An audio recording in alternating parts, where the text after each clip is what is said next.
Well, welcome back, everybody. This is Pucks from the Pine Tree Pod. I'm your host, Benjamin Kennedy. Thank you so much for joining me this afternoon. I am out here in Denver, Colorado for the week, a little bit of a work trip. So coming to you from the hotel room, but we have got some news to talk about, starting with the Boston Bruins, and no surprise here after last night's just awful effort, have fired Jim Montgomery out after 184 regular season games with the Bees. Joe Sacco will be taking over as the interim head coach. Yeah, Monty, through those 184 games, 120 wins, 41 losses, 23 OT losses. You know, going back over the last couple of weeks, you could tell that Monty had just run out of ideas of things to try and run out of ways to discuss this with the media. I mean, he brought up, how many players from Providence over the past couple of weeks, and same results. Truth be told, he looked defeated, coming out of Dallas last week. And like I said, after last night's 4-1 drubbing from, of all teams, Columbus, this can't be shocking to us. The way the team was simply not responding to him, I do believe a change of voice is probably exactly what the team needs. And it stinks, and I hate it. I don't like it. Monty's a good guy. He's a really good head coach. And of course, he'll always be a UMaine legend. Hopefully everyone in that locker room will take some ownership, as they got a very good man fired today. Truth be told, just awful, but sometimes these are the things that have to happen. Wish Jim and his family all the best, and I have no doubt he'll be getting work again soon. He's got a very good track record, and I think unfortunately it was just time for everybody to move forward and move on. So as much as I hate to see Jim go, can I now start the hire Todd McClellan train now? I want to be the train conductor of this train right here. I love Todd McClellan as a coach. If it was my choice, that's who I'd be bringing in. Todd has coached 1,144 games, has a .598, .412, .134 record, total of 9 playoff appearances. And of course, he was fired back on February 2nd from the LA Kings, which I just still think was just a stupid firing on their part. I think he'd be a great new voice for this club, and he would definitely get my vote. So we'll see what happens. Of course, Sacco will be taking over. You're curious if it's going to be for the remainder of the year, if they don't try to bring someone else on before that. Who knows? But again, after last night's just brutal game, not surprised by this. And I just feel bad for anybody that was at the Garden last night that paid actual money to go watch that just disaster. Really too bad. But I would say over the last couple of weeks, after what we've seen, I'm not surprised at all. So let's move on to the Maine Mariners. That's actually what I was only going to talk about, the Mariners today, and then this news broke just before I was getting ready to come on online here. I do have some roster news from the Mariners. They do bring back old friend Chase Zieky. Comes back over, releasing in a corresponding move forward Garrett Devine. Of course, the University of New England, Garrett Devine. Chase comes back, of course, last year, had 50 games with the club, 17 goals, 20 assists for 37 points. So, listen, given all the scoring issues and forwards that are out, this is, I think, a really good signing for the Mariners. And, Chase, I think, will slide right back in, familiar with the team, familiar with the city, should be a good fit. So I'll be curious to see if they can get him out there for Wednesday's game, but I think good move overall. Let's talk about the weekend. I'm sorry, we got to talk about it. It was a forgettable weekend. We'll start by looking over some of the stats here. Goals for 3 versus 15 goals against through the 3 games. Shots on goal, kind of took a look at this, 91 shots for, 84 against. And looking at the way the periods broke down, and this is no surprise, they had 27 shots overall in the first period, 30 in the second, 34 in the third. Obviously more shots in those third periods, playing catch up, right? Finding themselves down in all those games. Power play was 1 for 7, continuing to struggle, and the PK 7 for 10. In terms of scoring, not a whole lot to talk about when you only score 3 goals over 3 games, but Jimmy Lambert did have a goal and an assist for 2 points, so he stays very active. DeVoe with a goal, and Sarlo with his first goal of the season. So where do we start with this team? I mean, there's so many different categories and topics we could talk about. Kind of dealer's choice, I guess. We'll start with the defense and the defensive play. Just the breakaways and the odd man rushes and the softness that we kind of see from this team in the D zone. We've just had too many breakaways, too many odd man rushes, and it's happening just too often. Is this team are they pressing too much offensively? Are they losing their coverage on the blue line? Are they pinching down too often? It kind of feels like maybe they are. The team definitely seems to lose coverage in their zone too often, and also right around the middle of the ice, which has just created far too many grade A looks. Neutral zone at times has been okay, but the last few games really just kind of soften that neutral zone as well. So you give up those kind of grade A looks, it's just gonna more for your goaltender to do. It just seems like these small defensive details are missing from the team's overall execution. This absolutely needs to improve.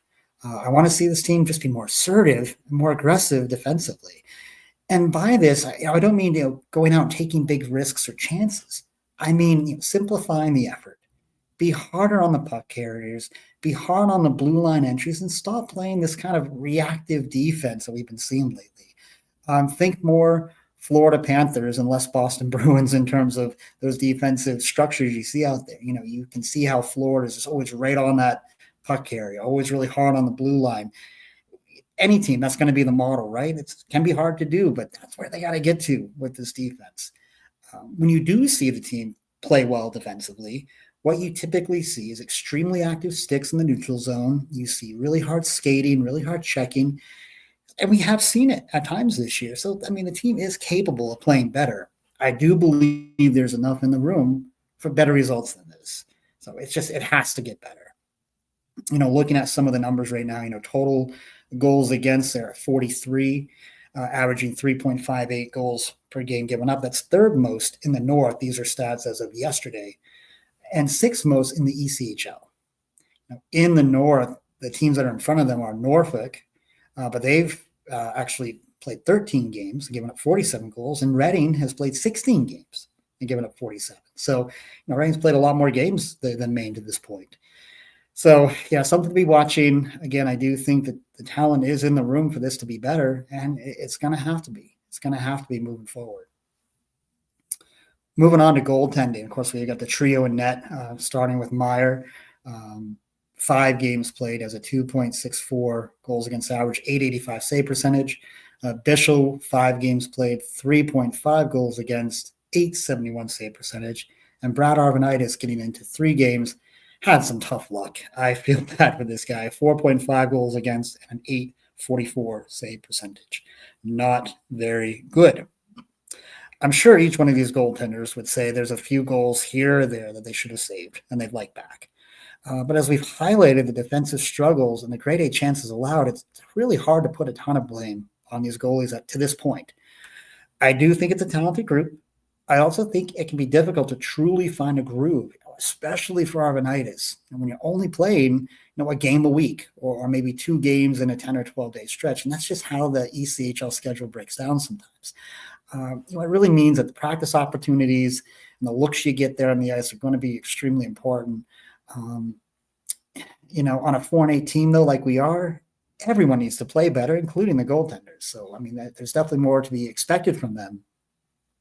But overall, when I look at this team, I'm less worried about what we have in the room for goalies than I do in other areas of the team. And I just think that as that defense, that team defensive structure gets better, you're going to see these numbers for these goalies improve as we go. Special teams concerns. Do we have some concerns here? I think we do. Power play right now, checking in at 9.8%. That's 4 goals on 41 chances. Just awful. Just awful. You can't live in this world at 9.8 on the power play and expect to survive in this league, in any league for that matter. I think I've said that before. Didn't really see any improvement over the weekend. What were they? 0-4. Hold on, I got it right up here. On the weekend, they were 1-for-7. 1 for 7, so that percentage just not getting any better. The PK, they're at 75.7%, killing 28 out of 37. So listen, this weekend notwithstanding, right? I mean, South Carolina is one of the best PKs out there in the ECHL.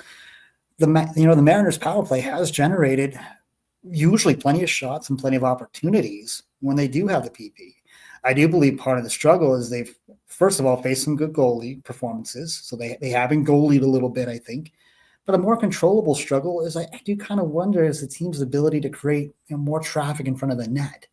You do see this at times, but if we were to look back on some of these power plays where the shots and chances are generated, I would be curious to see how many of them are just straight at the net with the goalie having clear vision. I do think that if the team can work on, first of all, quicker puck movement and getting more kind of that distracting traffic, muddy up kind of that blue paint in front of the net, it should help some of these really good chances start to go in and just take those goalies' eyes away. And of course, as they get healthier on the power play, this should improve too. And we'll talk about the health of the team physically here in just a moment. As for the PK, I could probably repeat much of what we've already discussed about the defense. They're averaging slightly over 3 PKs per game, and that's a good metric and one you can live with. If you're just taking, basically, 1 per period, that's okay. You can live with that.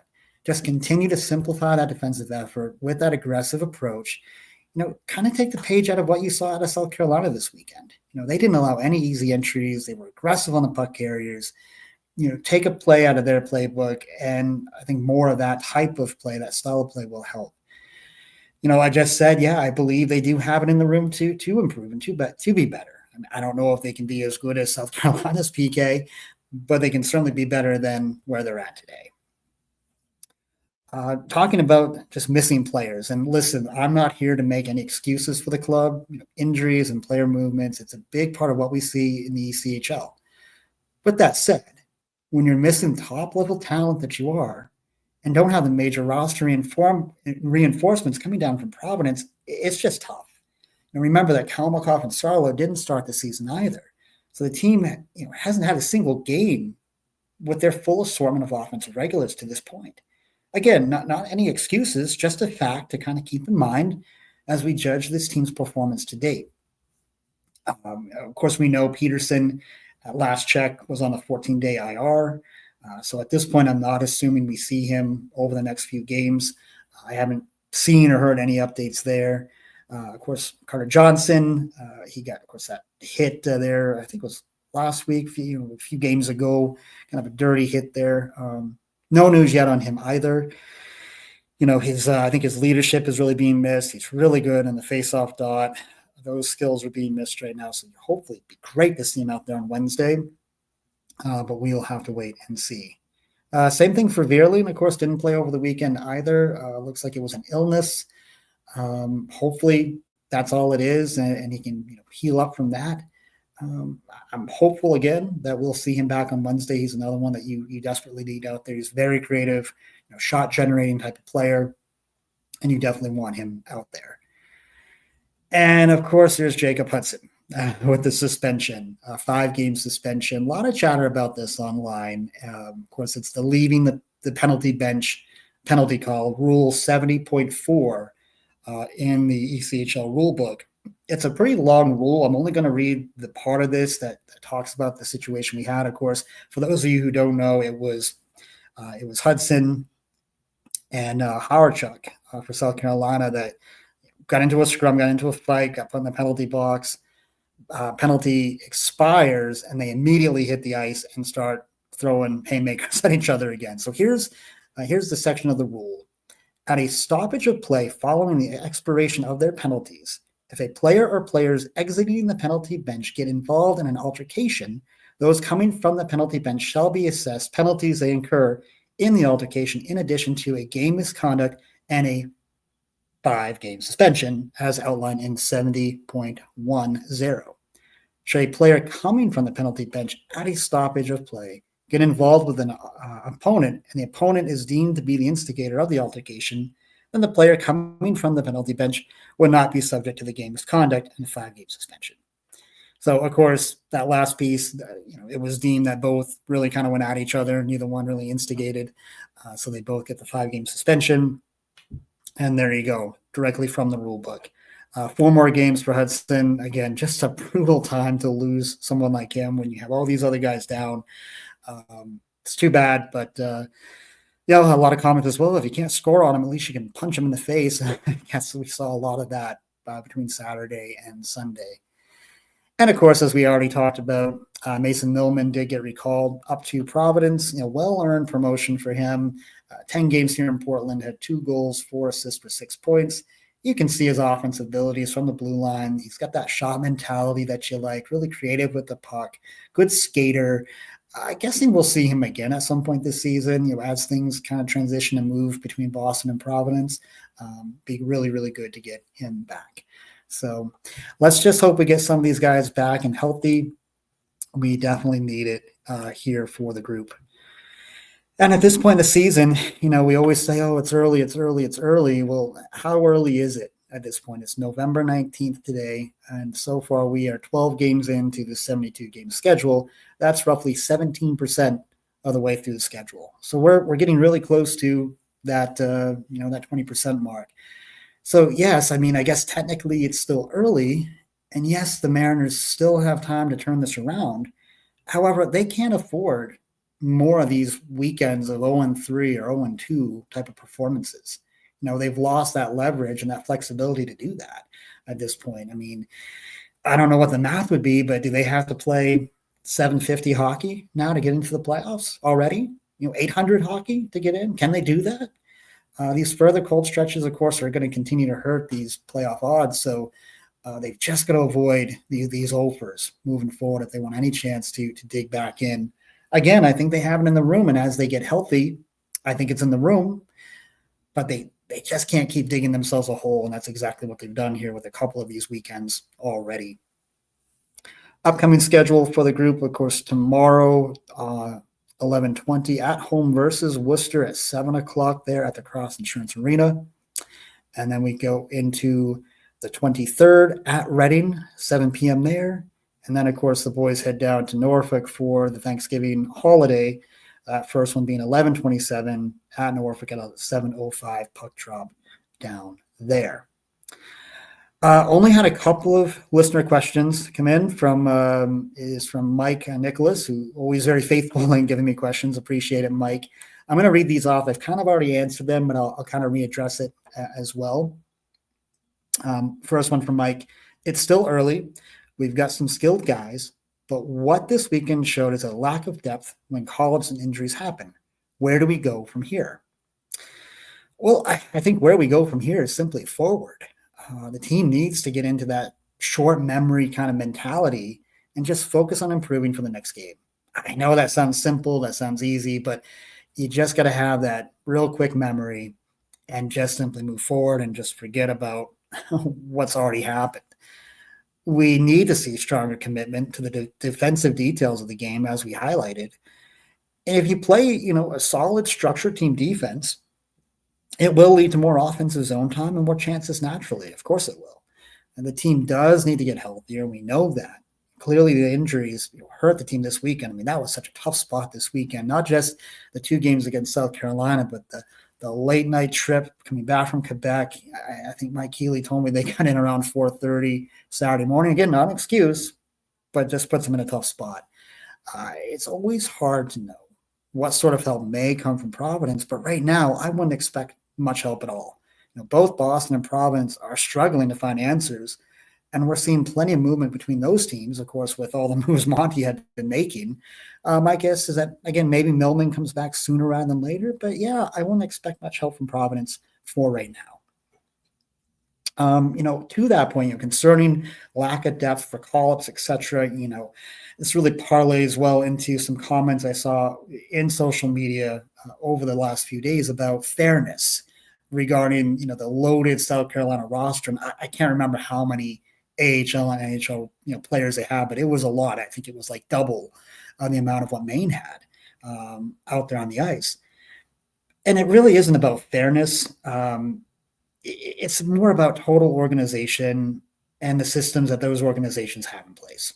look at Washington. Of course, they're the parent, NHL team for South Carolina. They have one of the best AHL franchises going with Hershey. Won the Calder each of the last 2 years and currently sitting first in that AHL Atlantic Division at 11-4-1. Now they've got Providence in that division. Where's Providence at right now?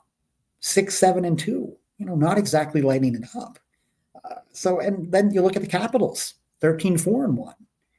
First right now in the Metro division. Of course, Ovi getting hurt last night. Unfortunately, hopefully he's not out for too long as he chases down Wayne's record there. But organizationally, they're doing great. They've developed well. They've drafted well. And you think about what's Boston been up to over the past few years.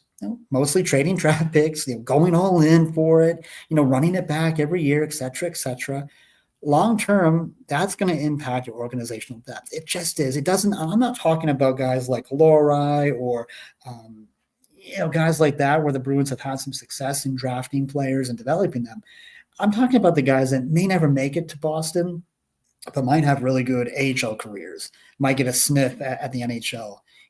Those third, fourth, fifth round draft picks that you keep trading away, that's where your organizational depth really comes from. And the Capitals have just done a much better job than Boston has over these years.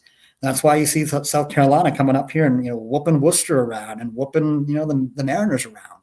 That's why you see Hershey doing what they're doing in the A. It's just, again, it played out perfectly on Saturday and Sunday between the Mariners and the Stingrays in terms of seeing strategically how Boston and Washington have managed this over the years. Couldn't find a better example of that. So, yeah, hopefully that improves. Needs to improve for the whole Boston organization right now. Second question from Mike, and we're going to wrap this up. He says, goaltending has not been a big issue, but there has been some consistency issues. But defensively, there has been some gaffes, pucks up the middle, turnovers behind the net, 2-on-1s. You have to defend well to be in games, and you have to defend well to create offense the other way. This has been a huge issue and a problem for Wallen, and a problem that he thought he was fixing with this D core. So yes, Mike, I mean, a lot of the points we've made earlier here in the video, I do believe just simplifying the defensive effort, more attention to those details, be harder on pucks, be harder on the puck carriers, be harder on those blue line entries. Do these things and it will make life easier on your goalies for sure. Those numbers will improve. And yes, if you can improve in these areas, the offensive zone time and the scoring chances are going to follow and probably be better quality scoring chances as well. I do believe I've beaten this kind of point into the ground at this point, so we'll move on from there. So yeah, just a little note about the podcast this week. I am traveling, of course, for work out west here for company meetings. Unsure if I'll be back on for another video, probably until the weekend. I get home late, I think it's late Saturday or early Saturday morning, but certainly plenty to discuss regarding the Bruins right now. Hot mess is the best I can say. Obviously Monty out the door. Thank God, truly, thank you, Jesus, for the Humane Black Bears and how well they're playing. They, of course, moved back up to 5th in the national rankings after the one win and I guess tie overtime. They lose that point there on that last game against the Terriers, but played very well, showed up very, very well over the weekend. So yeah, anything major else that pops up, I will pop on if I can for a quick video, but I am gonna be quite busy here with some team meetings. So anyways, thank you all for watching. Thank you for the support. If you do like what you're hearing here, please don't forget to hit that like and subscribe button. I really do appreciate that. And until next time, be kind, show love, and God bless.